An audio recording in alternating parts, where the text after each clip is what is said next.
నమస్కారం. సుఖీభవకు స్వాగతం. ఈ రోజు సుఖీభవలో అధిక బరువుతో మహిళలకు సమస్యలెన్నో. వేసవిలో సంజీవని ఓఆర్ఎస్. కూరగాయల్ని పచ్చిగా తినడం మంచిదేనా? మనసును స్థిమితంగా ఉంచే ఆసనాలివే. ఇంకా హెల్త్ టిప్. అధిక బరువు, స్థూలకాయం ఇవి రెండు నేడు మహిళలకు పెను విపత్తులుగా పరిణమిస్తున్నాయి. కదలికలు లేని బద్ధకపు జీవనశైలి, తగినంత శారీరక శ్రమ లేకపోవడం, హార్మోన్ల లోపాలు ఇవన్నీ అతివలకు నేడు బరువును శాపంగా అంటగడుతున్నాయి. ఫలితంగా నెలసరి చిక్కులు మొదలుకుని మధుమేహం, క్యాన్సర్ల వంటి ప్రాణాంతక జబ్బుల వరకు అనేకం వచ్చిపడుతున్నాయి. ఈ నేపథ్యంలో అధిక బరువు, స్థూలకాయం కారణంగా మహిళలకు ఎదురయ్యే అనర్థాలు, బరువును వదిలించుకునే మార్గాల గురించి ఇప్పుడు తెలుసుకుందాం.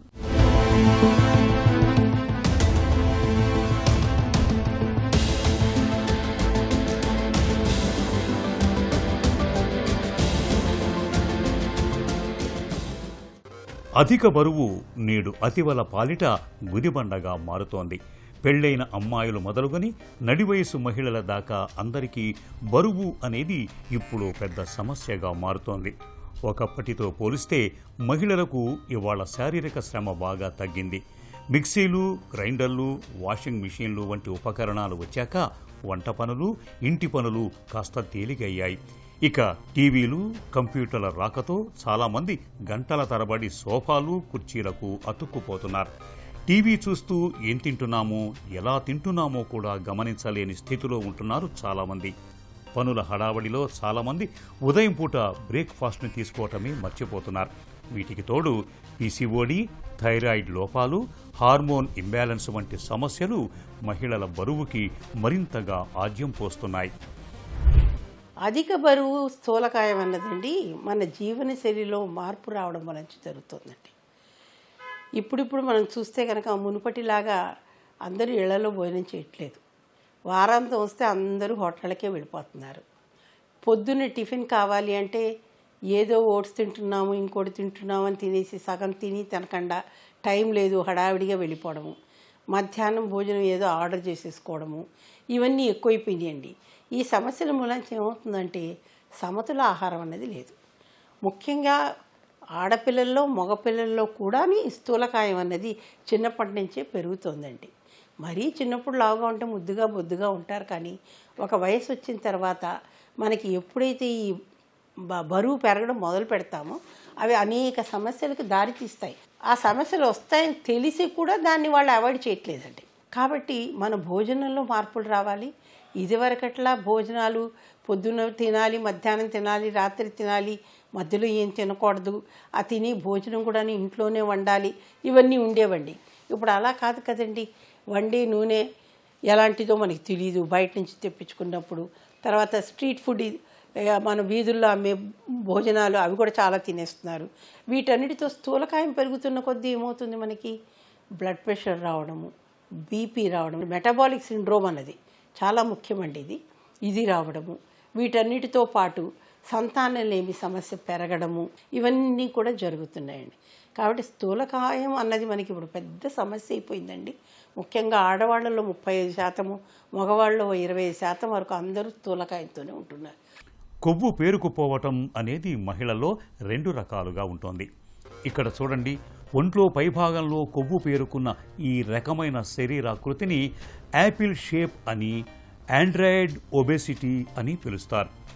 ఇక్కడ కింది భాగంలో కొవ్వు పేరుకున్న ఆకృతిని పియర్స్ షేప్ అంటే బొప్పాయి పండు ఆకృతి అని పిలుస్తారు. దీన్ని గైనాయిడ్ ఒబేసిటీ అని కూడా అంటారు. ఈ రెండింటిలో ఒంట్లో పైభాగంలో కొవ్వు పేరుకుపోయే యాపిల్ షేప్ ఒబేసిటీనే ప్రమాదకరమైందిగా చెబుతారు డాక్టర్లు. ఛాతీ, ఉదరం, పొట్ట భాగాల్లో కొవ్వు నిల్వలు పేరుకుపోవటం వల్ల కాలేయం, క్లోమం, గుండె, ఊపిరితిత్తులు, జీర్ణమండలానికి సమస్యల తాకిడి బాగా పెరుగుతోంది. ఫ్యాటీ లివర్, రక్తనాళాల్లో బ్లాకులు, ఇన్సులిన్ నిరోధకత పెరిగి షుగర్ జబ్బు రిస్క్ పెరగటం వంటి ప్రమాదకరమైన సమస్యలు ఎదురవుతున్నాయి. వీటికి తోడు ఒంట్లో హార్మోన్ల సమతూకం దెబ్బతినటంతో ఋతుచక్రంలోనూ సమస్యలు పెరుగుతున్నాయి. బ్రెస్ట్ క్యాన్సర్, ఎండోమెట్రియల్ వంటి క్యాన్సర్ల ముప్పు కూడా బాగా పెరుగుతున్నట్లు ప్రపంచవ్యాప్తంగా అనేక అధ్యయనాలు హెచ్చరిస్తున్నాయి. ఉండాల్సిన దానికన్నా ఎక్కువగా బరువు ఉన్నామని తెలిసినప్పుడు చాలామంది ముందుగా తిండిని బాగా తగ్గించేస్తూ ఉంటారు. ఒక పూట మానేసి డైటింగ్ మొదలు పెడుతూ ఉంటారు. డైటింగ్ నియమాలతో బరువును తగ్గించుకోవటం సాధ్యమే. అయితే పొట్టను మార్చుకుని రుచుల్ని చంపుకుని డైటింగ్ చేసి బరువును అదుపులోకి తెచ్చుకున్న తరువాత చాలామంది తిండి విషయంలో క్రమశిక్షణను మర్చిపోతుంటారు. దీంతో తిరిగి యథావిధిగా బరువు పెరిగిపోతుంటారు. బరువును అదుపులో ఉంచుకునేందుకు అన్నాన్ని మానాల్సిన పని లేదు. కఠినమైన పథ్యాలు కూడా అవసరం లేదు. తిండిని బాగా తింటూనే బరువు తగ్గటానికి ప్రయత్నించాలి. వేళకు తినాలి. బ్రేక్ఫాస్ట్ని తప్పకుండా తీసుకోవాలి. ఆహారంలో ఆకుకూరలు, కాయగూరలు, తాజా పండ్లు, మాంసకృత్తులు, పీచు పదార్థాలు తగినంతగా ఉండేలా చూసుకోవాలి. పిండి పదార్థాలు, నూనె పదార్థాలు, బేకరీ ఐటమ్స్ని బాగా తగ్గించాలి. బరువును వదిలించుకునేందుకు ఏరోబిక్ వ్యాయామాలు చేయటం మేలు. చాలామంది అనుకుంటారు బియ్యం మానేస్తే లేకుంటే తిండి మానేస్తే తగ్గిపోతామని. తగ్గమండి. 3 పూట్లు తినాలి, కానీ తినే భోజనంలో మనం మార్పులు చేసుకోవాలి. నూనె తక్కువగా ఉండేలా చూడాలి. చక్కెర అన్నది దగ్గరికే రాకుండా ఉండేలా చూసుకోవాలి. అన్నం అన్నది తినొచ్చండి, తప్పులేదు. మనలో అన్నం తినకూడదు, బియ్యం తినకూడదు అనేది ఎక్కడా లేదండి. కానీ దాని మోతాదు తగ్గించాలి.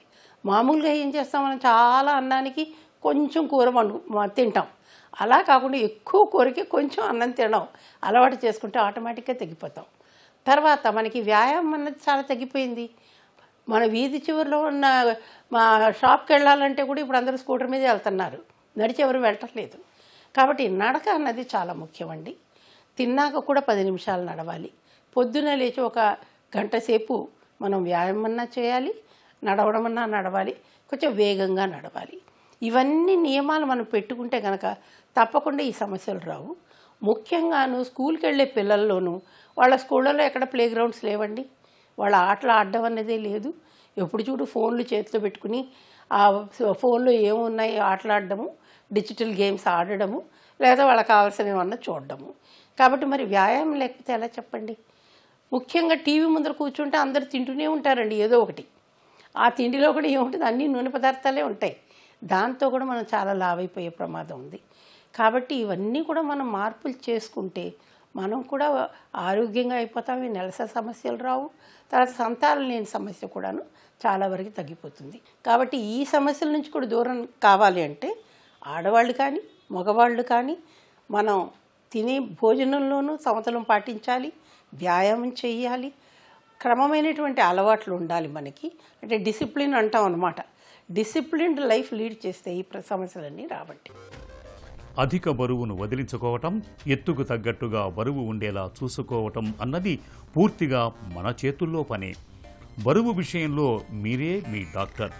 ఆహారపరమైన నియమాలు, వ్యాయామం, వైద్య సహాయం, మన ఆలోచన విధానం, ఈ 4 అంశాలని సమన్వయపరుచుకుంటే చాలు.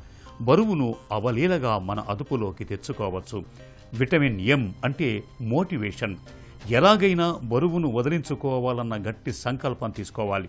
పీసీఓడి, థైరాయిడ్, హార్మోన్ల హెచ్చుతగ్గులు ఉన్నప్పుడు డాక్టర్ని సంప్రదించి తగిన వైద్య సహాయం పొందాలి. ఇంట్లో తప్పనిసరిగా బరువును తూచే యంత్రాన్ని ఉంచుకోవాలి. తరచూ బరువును పరిశీలించుకుంటూ ఉండాలి. ఆహార వ్యాయామాలతో కూడా బరువు తగ్గనప్పుడు మాత్రమే చిట్టచివరి పరిష్కారంగా బేరియాట్రిక్ సర్జరీకి వెళ్ళాలి. ఎండాకాలం అంటేనే సెలవుల కాలం. పిల్లలకు పండగే పండుగ. ఆటపాటలతో ఇంటా బయట ఒకటే సందడి చేస్తుంటారు. అయితే ఇలాంటప్పుడే పిల్లలకు కొన్ని ఇబ్బందులు కూడా ఎదురవుతుంటాయి. తీవ్రమైన వేడి, ఉక్కపోతుల మూలంగా తరచుగా డీహైడ్రేషన్ బారిన పడుతుంటారు. త్వరగా అలసిపోతుంటారు. నీరసం, నిస్సత్తువులు కూడా కమ్మేస్తుంటాయి. వేసవిలో ఎదురయ్యే ఇలాంటి ఇబ్బందులను అధిగమించేందుకు ఓఆర్ఎస్ ద్రావణం బాగా తోడ్పడుతుంది. వేసవిలో పిల్లల పాలిట సంజీవన్లా పనిచేసే ఓఆర్ఎస్ ద్రావణం గురించి ఇప్పుడు తెలుసుకుందాం.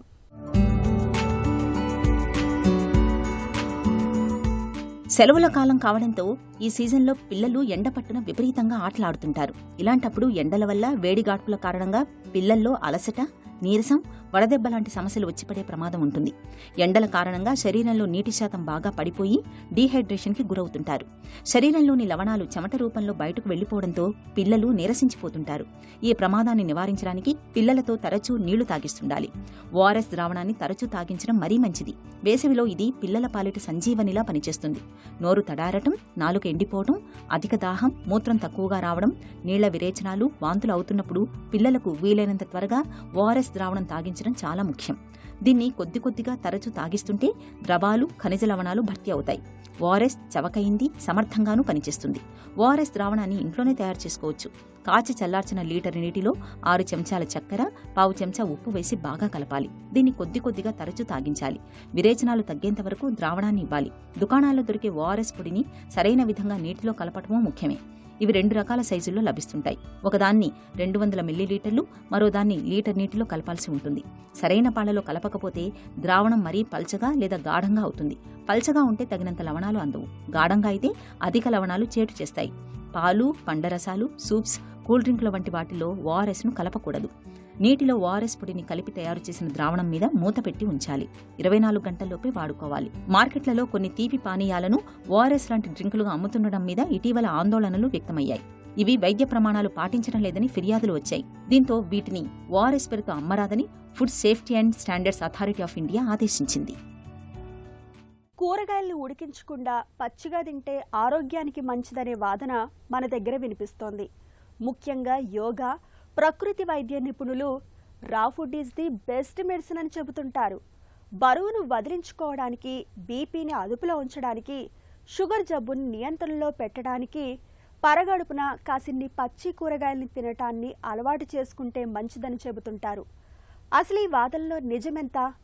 కూరగాయల్ని ఉడికించకుండా పచ్చిగా తినడం మన ఆరోగ్యానికి మంచిదేనా? ఆసక్తికరమైన ఈ విషయం గురించిన పూర్తి వివరాల్ని ఇప్పుడు తెలుసుకుందాం.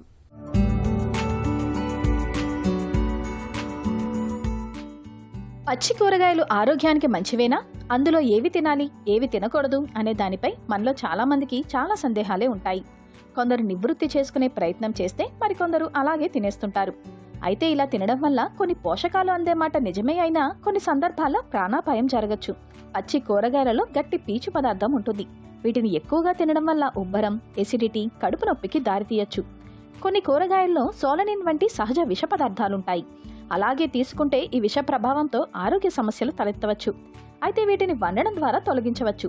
ఇక సరిగ్గా శుభ్రం చేయని పచ్చి కూరగాయల్లో ఈ కోలి వంటి హానికర బ్యాక్టీరియా, నులిపురుగుల గుడ్లు ఉండే అవకాశం ఉంది. పచ్చిగా తిన్నప్పుడు ఇవి ఇన్ఫెక్షన్లకు దారితీస్తాయి. ఇక క్యారెట్, టొమాటో, కాలీఫ్లవర్ వంటి వాటిని వండితేనే వాటిలోని పోషకాలు శరీరానికి అందుతాయి. బంగాళదుంపలు, వంకాయలు, క్యాప్సికం, బ్రకోలీ, కాలీఫ్లవర్, పాలకూర, కొన్ని చిక్కుడు జాతి కూరగాయలను పచ్చిగా తినకూడదు. పచ్చి బంగాళదుంపలో ఉండే సోలనిన్ వికారం, తలనొప్పి, ఉబ్బరాన్ని కలిగిస్తుంది. వంకాయలో చేదురుచి అజీర్ణ సమస్యలకు కారణమవుతుంది. పచ్చి టొమాటోలో ఉండే టొమాటిన్ సమ్మేళనం జీర్ణ సమస్యలతో పాటు పోషక శోషణానికి ఆటంకంగా మారుతుంది. పచ్చి బచ్చల కూరలో ఉండే ఆక్సాలిక్ యాసిడ్ వల్ల కాల్షియం, ఇనుము శోషణకు ఆటంకం కలుగుతుంది. క్యాబేజీలో నులిపురుగులు, వాటి గుడ్లు ఉంటాయి. ఇవి కంటికి కనిపించవు. వండే ముందు వేడి నీటిలో బాగా శుభ్రం చేసి పూర్తిగా ఉడికించి తినాలి. పచ్చి క్యాబేజీలో ఉండే అధిక ఫైబర్ జీర్ణశక్తి తక్కువగా ఉన్నవారిలో తిమ్మిరి, విరేచనాలకు దారితీసే ప్రమాదం ఉంటుందని నిపుణులు హెచ్చరిస్తున్నారు. సాధారణంగా కూరగాయలు వండుకుని తినడమే మేలు. కూరగాయల్లో పురుగుమందు అవశేషాలుంటాయి కాబట్టి పచ్చివి తినకపోవడమే మంచిది. పచ్చివి తినాలంటే వైద్యుల పర్యవేక్షణలో వారి సూచనల మేరకే చేయాలి. పచ్చి కూరగాయలు, పండ్లు తినే ముందు ఉప్పు నీటిలో 20 నిమిషాలు నానబెట్టాలి. ఇలా చేస్తే వాటిపై ఉన్న రసాయనాలు తొలగిపోతాయి. తర్వాత మంచినీటితో శుభ్రం చేసి తినాలి. సరిగా ఉడికించని మాంసం, చేపలు తింటే మెదడులో తిత్తులు వచ్చే అవకాశాలు ఎక్కువగా ఉంటాయని నిపుణులు చెబుతున్నారు. మనసు ప్రశాంతంగా లేకపోతే మన శరీరం కూడా మనకు సహకరించదు. ఏదో అశాంతిగా, అసహనంగా, ఆందోళనగా ఉంటుంది. ఎక్కడ ఒక చోట స్థిమితంగా కూర్చోలేం. అటు ఇటు తిరిగేస్తుంటాం. ఈ రకమైన పరిస్థితిని రెస్ట్లెస్నెస్గా చెప్పుకోవచ్చు. నిద్ర చాలకపోవడం, హార్మోన్ల సమతూకం దెబ్బతినడం, తీవ్రమైన ఒత్తిడి, దీర్ఘకాలిక జబ్బులు, రెస్ట్లెస్నెస్కి ఇవన్నీ కారణాలే. అయితే ఇలాంటప్పుడు నిత్యం కొన్ని ప్రత్యేకమైన యోగాసనాల్ని సాధన చేస్తుంటే మంచి ఫలితం ఉంటుందని చెబుతారు నిపుణులు. మనసును స్థిమితంగా ఉంచే యోగాసనాలు, వాటి సాధనలో మెలకువల గురించి ఇప్పుడు తెలుసుకుందాం.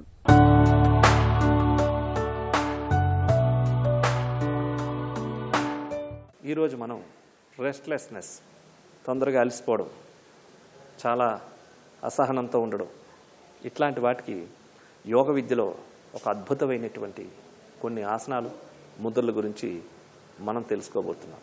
అందులో సుప్త బద్ధకోణాసనం, ఉత్తానాసనం మరియు ప్రాణముద్ర, ఈ ఆసనాలు మన శరీరంలో అలసటను తొలగించడంలో, ముఖ్యంగా తొందరగా శరీర భాగంలో అలసిపోయేటటువంటివి కాళ్ళు. ఎందుకంటే ఎక్కువ సమయం నిలబడి చేసేటటువంటివి, కూర్చొని చేయడం ద్వారా కూడా ఎక్కువ స్ట్రెయిన్ అయ్యేటటువంటి ముందుగా కాళ్ళు. ఈ కాళ్ళ భాగానికి శక్తిని పంపించడానికి, అదేవిధంగా మానసిక గందరగోళాన్ని తొలగించి మనస్సుకి విశ్రాంతిని చేకూర్చడంలో యోగ విద్య, యోగిక్ మేనేజ్మెంట్ అనేటువంటిది, యోగ సాధన అనేటువంటిది చాలా అద్భుతంగా పనిచేస్తూ ఉంటుంది. సాధారణంగా 20-30 సంవత్సరాలు చాలా యాక్టివ్గా, చాలా ఎనర్జెటిక్గా, హుషారుగా పనిచేసుకుంటూ పోతూ ఉంటారు. కానీ ఈ మధ్యకాలంలో అతి చిన్న యుక్త వయసులో ఉన్నటువంటి వాళ్ళు కూడా తొందరగా అలసిపోవడం, తొందరగా టైర్డ్ అయిపోవడం, ఇది ముఖ్యంగా 35-40 సంవత్సరాల్లో దాటినటువంటి వాళ్ళు ఇంకా ఎందుకు అలసిపోతున్నానో తనకు కూడా అర్థం కావట్లేదు. ఎందుకంటే శరీరానికి సరైనటువంటి వ్యాయామం, శిక్షణ లేకపోవడం, సరైనటువంటి ఆహారం తీసుకోలేకపోవడం, దీనికి తోటుగా స్ట్రెస్, టెన్షన్, యాంగ్జైటీస్ ఇలాంటివన్నీ పెరిగి బాడీలో శక్తి తగ్గిపోవడం ద్వారా తొందరగా నిస్సత్వం అయిపోతూ ఉంటాడు. తద్వారా తనలో తనకు ఒక రకమైనటువంటి నిరుత్సాహం ఏర్పడుతూ ఉంటుంది. అదేంటి, నేను 35 ఏళ్ళకి 40 ఏళ్ళకి ఇలాగ అయిపోతున్నానేంటి అని తన మీద తాను కాన్ఫిడెన్స్ కోల్పోవడం అనేది కూడా జరుగుతూ ఉంటుంది. దీనికి గల కారణం శరీరానికి, మనసుకి శక్తిని అందజేయకపోవడం, శిక్షణ ఇవ్వకపోవడం. దానికోసం యోగ విద్య చాలా అద్భుతంగా మన శరీరాన్ని, మనస్సుని చైతన్యవంతంగా, శక్తివంతంగా తయారు చేయడంలో చాలా అద్భుతంగా ప్రభావాన్ని కలిగజేస్తూ ఉంటాయి. అందులో భాగంగా సుప్త బద్ధకోణాసనం, ఉత్తానాసనం మరియు ప్రాణముద్ర ఏ విధంగా చేయాలో ఇప్పుడు మనం చేసి చూద్దాం. సుప్త బద్ధకోణాసనం, ఈ సుపైన్ పోస్చర్లో వెలకల్లా పడుకొని చేసే స్థితి నుంచి మనం చేస్తాం. ముందుగా దండాసనానికి వచ్చి శవాసనానికి రావాలి. కాలు రెండు స్ట్రైట్గా ఉంచుకోండి, లెఫ్ట్ లెగ్ని స్ట్రైట్గా ఉంచుకోండి, లెఫ్ట్ లెగ్ జతలో రైట్ లెగ్ని కూడా ఉంచుకోండి. ఇప్పుడు శవాసనానికి రావాలి.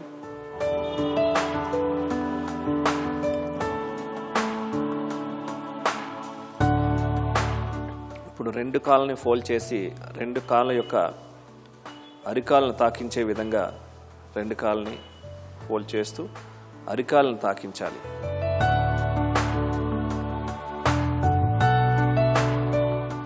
రెండు చేతులు సైడ్లకు ఉంటాయి, ధ్యాన ముద్రలో ఉన్నట్టుగా ఉంటాయి.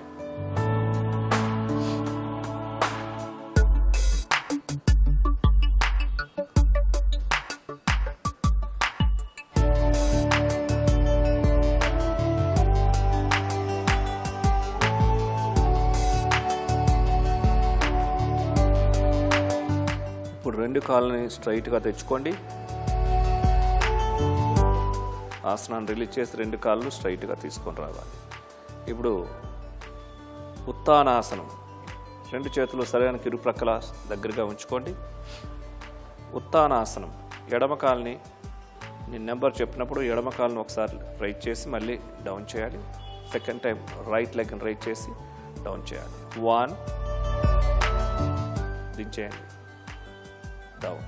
2, right leg down, left leg up, down, right leg up, down, left leg up, down, right leg up, down, left leg up, down. ఇప్పుడు రెండు కాళ్ళని పైకి రేజ్ చేయాలి 30 degrees. అలా ఉంచండి. 1, 2, 3, 4, 5, 6, 7, 8, 9, 10. నిదానంగా క్రిందకు దించండి.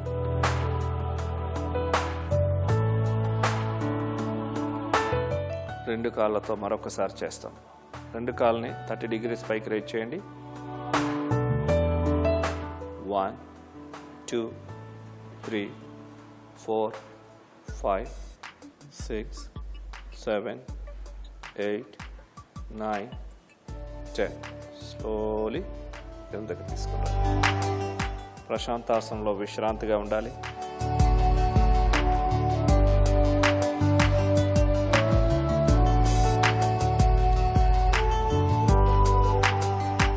ఇప్పుడు శవాసనం నుంచి బయటికి రావాలి. ఎడం ప్రక్క తిరిగి లేచి కూర్చోవాలి. సుఖాసనంలోకి రావాలి.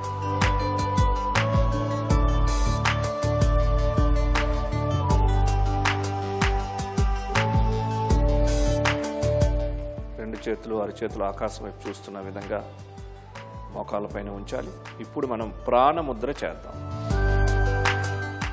బొటన వ్రేలు యొక్క చివరి భాగానికి చిటికెన వ్రేలిని మరియు ఉంగరపు వేలిని చివరి భాగాలు మాత్రమే తాకించి ఉంచాలి. మధ్యలో వృత్తాకారంగా ఉంటుంది. చూపుడు వేలు బొటన వేలు స్ట్రైట్గా ఉంటే దీన్నే ప్రాణముద్ర అంటారు. ఇది శరీరంలో ప్రాణిక్ ఎనర్జీని బాగా రిసీవ్ చేసుకోవడంలో ఈ ముద్ర చాలా బాగా పనిచేస్తుంది. వెన్ను నిటారుగా ఉంటుంది.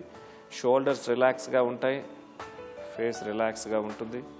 ఈ స్థితిలో నిదానంగా శ్వాసను తీసుకుంటూ చాలా నిదానంగా శ్వాసను విడిచిపెడుతూ ప్రాణిక్ బ్రీతింగ్ చేస్తూ పూరక, కుంభక, రేచక, శూన్యక నియమాలు నిష్పత్తులను పాటిస్తూ ప్రాణాయామం చేయాలి.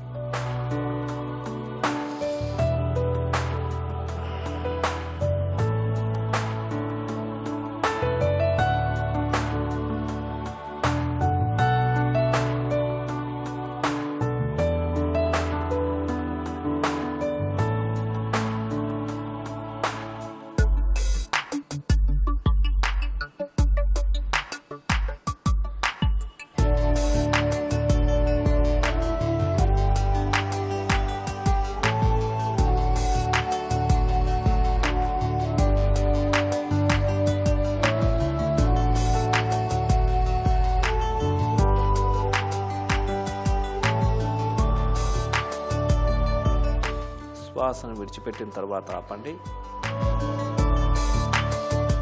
ముద్రను రిలీజ్ చేయండి. నిదానంగా కళ్ళు తెరవండి. క్రిందకు చూస్తూ రిలాక్స్. చూసారు కదండి, ఈ యొక్క సుప్త బద్ధ కోణాసనం చేయడం ద్వారా మానసిక అలసటంతా తొలగిపోయి మానసిక విశ్రాంతితో పాటు మానసిక ప్రశాంతత చేకూరుస్తూ ఉంటుంది. శరీరం అంతా కూడా డీప్ రిలాక్సేషన్గా ఉంటుంది. అదేవిధంగా ఈ ఉత్తానాసనం చేయడం ద్వారా కాళ్ళకి సంబంధించినటువంటి భాగాలకి అన్నిటికీ కూడా ఈ ఎనర్జైజింగ్ చేయడం అనేది జరుగుతూ ఉంటుంది. అదేవిధంగా ఈ ప్రాణముద్ర శరీరంలో ప్రాణశక్తిని పెంచడం ద్వారా ఎనర్జీ లెవెల్స్ బాగా పెరిగి శరీరం అంతా చాలా చైతన్యవంతంగా యాక్టివ్గా పనిచేస్తుంది. ఈ ప్రాణముద్రను ప్రతిరోజు ప్రొద్దున్న ఒక 5 సార్లు, సాయంత్రం ఒక 5 నిమిషాలు, 10 నిమిషాల సమయం సాధన చేయడం ద్వారా మళ్ళీ శరీరంలో ప్రాణశక్తి ఎక్కువగా పెరిగి శరీరం అంతా రెట్టింపు ఉత్సాహంతో పనిచేస్తూ ఉంటుంది. చిన్న చిట్కా మీకోసం. వేసవిలో మన ఒంట్లో పిత్తదోషం అధికం అవుతుంది. ఇలాంటప్పుడు శరీరానికి చలవదనం అవసరం. ఇందుకు కొబ్బరి నీళ్లు, పానకం, మజ్జిగ వంటి పానీయాల్ని తరచుగా తీసుకుంటూ ఉండాలి. ఇవి శరీరంలో వేడిని తగ్గిస్తాయి. డీహైడ్రేషన్ ముప్పును నివారిస్తాయి. ఒంట్లో శక్తిని పెంచుతాయి. అలసటను తగ్గించడంలో సాయపడతాయి.